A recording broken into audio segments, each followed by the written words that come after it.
This is James Lupton for Slothbox, sponsored by the Excelsior Sporting Club, and I'm joined with bare knuckle fighter John Collier. John, how you doing, mate? I'm good, mate. How are you? Yeah, very good, thank you. Making a little bit of a comeback. Your last fight, you retired after that, but you decided to give it another go. Talk to us about your comeback. Well, I retired initially. I retired too soon after my last fight. I retired on emotion rather than logic, because I'd told myself after the loss that I couldn't do it anymore, and I was too old, and I was too this, and I was too that. But when I sat down and thought about it logically and realistically, I still have a lot to give. Do you know what I mean? I'm still fresh, still reasonably young. I'm on 38. You know, I'm not old, so I just still feel like I've got a lot to give. Still, I've got enough to give to keep going. Well, so you do your personal training. You're still in the gym, ticking over and things like that. Was that another sort of added motivation for you to get back into the ring again? Is that what made you think, you know, I still got it in me? It was hard to retire being around it all the time, because this is my job. Boxing is my job. I train fighters. I own my own shows. I have my own promotion company. So to retire, say I retired and I went working in an office and I never around boxing again, it probably wouldn't have bothered me as much. But to retire on the Monday and then come to work on the Wednesday and take people on pads, having a little bit of a spar with the lads and stuff like that, it was hard. And then when I started sparring, I put myself through like a little 3-week training camp just to see how I felt, and I felt good. So I contacted Jim and Joe, who run BKB, and they said they'll get me back on again. So we go again, as the saying goes. Just talk to me about the last fight. Obviously, it didn't go your way. How did you feel it went? It was a below par performance for me, but I'd had a few personal bits go on in like 10 days leading up to the fight.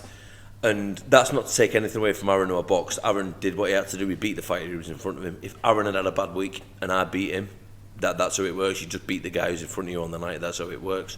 But it wasn't, I didn't feel like I'd done myself justice. I didn't want to end my career on that performance. If I have a great fight and I still lose, then that's it. I have no excuses. No excuses. I got in there, I did the best that I could, and it wasn't good enough. Then I can handle that. But knowing that I lost, knowing that I had more to give, and knowing that I should have been better, it didn't sit with me very well, to be honest. So, like I said, I'm going again. Just tell us when you're next out again. 16th September at the Indigo at the O2 in London. And in terms of this one, how's camp been in build-up? I know we've spoken off camera, and your last fight, even though you lost it, the camp was good until you had a hiccup a week before. Yeah. How's this camp going compared to that? All good. All good. Weight's all good. Training's all good. Running's all good. Relatively injury-free. A couple of little niggles in the calf, but my physio, Sue Kennedy, has looked after me there, so I'm all good now. Back on the distance runs again. Sparred this morning. Did 15 rounds this morning sparring, so we're all good. We're all good. Obviously, we're still a little way out from fight night. Just tell us, you know, in terms of your camp and the stage you're at the moment, is this different to a normal boxing camp? Is it the same you do for a gloved fight, or? I've not really changed much in terms of how I've trained from my glove fights to my bare knuckle fights. You still got to do the runs, you still got to do the strength and condition, you still need the sparring, you still need the pad work, you still need a game plan. It's all pretty much the same. It's just literally you've got no gloves on. The fighting's a little bit different because you've not got the same amount of defence, you've not got the same amount of guard, you know, to protect from the shots. So you've got to be a bit more savvy with your defence, a little bit more head movement, a little bit of rolling, stuff like that. But with regards to training, it's exactly the same. You've got to do the same stuff. It's all got to be done. So you can't change anything really. You mentioned there it's different in the ring, it's different on the night, you know, without the gloves on. Just tell us those differences, you know, how does it feel, you know, differences in landing punches or receiving punches? Because I'm not a particularly hard puncher, I see a lot of lads, they come out of bare knuckle bouts and they've got like swollen hands and stuff like that. I'm blatantly honest and I'm not a particularly hard puncher. I'm a good boxer, but I'm not a particularly hard puncher. I don't really land shots that hurt people much. So I didn't really feel much on my hands. They were a bit tender because I've been punching someone in the head when I had a bare knuckle fight, but they weren't like, you know, they weren't horrific. With regards to taking shots, you don't feel it. It's the same as when you're in a gloved fight. You feel yourself get hit, and it's the morning after that it hurts, isn't it, with the swollen jaw and the swollen eyes and stuff like that. But when you're in there, it felt absolutely no different whatsoever. For yourself, in terms of commitment to the sport, you know, you go down to London, it's far away from here, obviously based in Wigan, it's what, 4 or 5 hour drive away. Yeah. Obviously for sparring, you travel around for that as well, and it's not a bare knuckle hub here in Wigan. You've got to go and get your sparring and training, etc. What's that side of it like for you? Is that mentally draining? The drive can be, but I enjoy it. I enjoy the networking. I enjoy meeting all the other lads, because we, as much as we'll probably box each other at some point during our careers, we're all still friends. You know what I mean? It's nothing personal, you know. So I'll go and travel, do rounds. I go to Leeds quite regular with Scott McHugh, current British champ. I spar with him probably twice a month. I'm going over to Mark Tiffin in a few weeks. I'm sparring with him when he gets back off his jollies. I don't mind the travelling. I'll stick a podcast on, take me packed lunch with me, and I'll just set off on the motorway and off I go. Doesn't bother me. You mentioned you're all friends, and at some point down the line you're potentially fighting each other. Is that any different to the boxing side of things? Or is it harder to get up for a fight when you say, actually, you know, I don't want to do some serious damage to this guy. I don't want to go in there looking for the knockout potentially, because you go, actually, he's a nice fella. Yeah, I see what you mean, but at the end of the day, we're both getting in there with the same intentions. It's a fight, isn't it? You know, it's like, it doesn't matter. We'll just be friends in 6 minutes when this fight is over. Do you know what I mean? You got to win a fight. You want to get up the ladder. I want to win the fight. I want to get up the ladder. So it doesn't really make any odds. I don't go in there with any particular thing of malice towards hurting someone. I'm just having a boxing match. That's all I'm doing. If I land a punch and he knocks them out, so be it. If I land a body shot, so be it. It's the nature of the beast, isn't it? You know what you're getting in there for when you get in a bare knuckle boxing ring, Thai boxing ring, karate, anything. You know what you're getting in there for. You know what you're getting in to do. And you know what you're getting in there to take. Do you know what I mean? With your boxing background, do you feel that helps you in the bare knuckle side of things? It does to one degree, but then another degree it's a bit of a hindrance, because I'll admit my mistakes, and I tried to be too clever in them first two fights. I tried to take it more as a boxing match, and it's not. It's more scrappy. You've got to land more to do more damage. Do you know what I mean? So you've not got. Like in boxing, it might look like you're landing a jab, but they've parried it, but it looks like it's landed. So, but in bare knuckle boxing, you know if it's not landed. Do you know what I mean? You can see from ringside, you can see on the cameras. So I try to take boxing too much into the bare knuckle side of things, and I need to do it more scrappy. Really, it's just got to be a bit more scrappy than pure boxing. You mentioned get a win, climb up the ladder yourself, etc. That's what your opponent's trying to do as well. Mm-hmm. For you, you've had 2 fights so far. You mentioned you're 38 years old. I think you've got another couple of years on your contract with BKB. 2 years left. Are you looking to see that out? How many fights do you want to have? What are your ambitions in BKB? My ambitions when I first signed BKB 12, 13 months ago, whenever it was I wanted to get to the top and be a champion. Now it's just a fight at a time. Just a fight at a time, because of how I felt during my last one.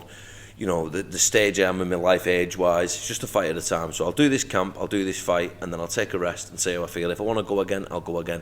If I decide that was a good performance, win, lose or draw, that might be time to wrap it up. Just a fight at a time, that's the plan. And just finally, talk to me about the growth of BKB. You know, obviously we see boxing is obviously top of the game in combat sports. We've seen MMA, UFC take a resurgence over the last, say, 10, 20 years. BKB seems to be the next big thing in combat sports. Just tell me, from your point of view, how you see BKB growing. It's gone from less of an underground scene now. It's gone to, you know, we're at the Indigo at the O2 in London. It's live on beIN Sports, Fight TV. You can pay pay-per-view for it. It's no longer, you know, for want of a better phrase, gypsies fighting in a car park. Do you know what I mean? That's not bare knuckle boxing anymore. It's become much more mainstream, but people talk about the damage. The damage, in my opinion, is just aesthetic. It's just a cut will heal. Whereas in boxing, say you take one on the chin in bare knuckle boxing in Oxford Park, right? You take one on the chin in boxing, you're dazed, and you take 6 or 7 more in the brain. Do you know what I mean? When you've got a dazed brain, you take 6 or 7 more punches. So you can argue. I'm not going to try and sound like an idiot, but you can argue that bare knuckle's a little bit safer in that respect with regards to brain damage and stuff like that. But aesthetically, it looks more violent, do you know what I mean? But it's just a cut, it's just some blood, it'll stitch up. Do you know what I mean? I know that sounds dead blasé to say, but it will. It'll stitch up. Brain injuries don't stitch up, do they? Do you know what I mean? So that's the way I look at it personally. Do you feel that it could compete with boxing and with UFC, MMA, etc. in say, the next 20, 30 years' time? I think so in the next 10, 15 years or so, because more and more big companies, big names are getting on it, like Ishe Smith, who's a former professional fighter, who's fighting on this next show of bare knuckle. Now, granted, what it seems to be at the minute, it seems to be seasoned pros at the back end of the career coming into bare knuckle. Now, whether that's an ego thing maybe, where they don't want to let it go, or whether they just feel like, right, I'm not quite ready at the top level, not quite there at the top level of the pro game anymore, so I'm going to go into the bare knuckle because the standard is a bit shorter than pro boxing, you know. But it is going to take off, I believe. It'll be long after I've done. Long after I've done. When I get to my 50s, it'll probably be the main thing, I think, personally. We've seen with boxing influencers taking over and getting their own side of the sport.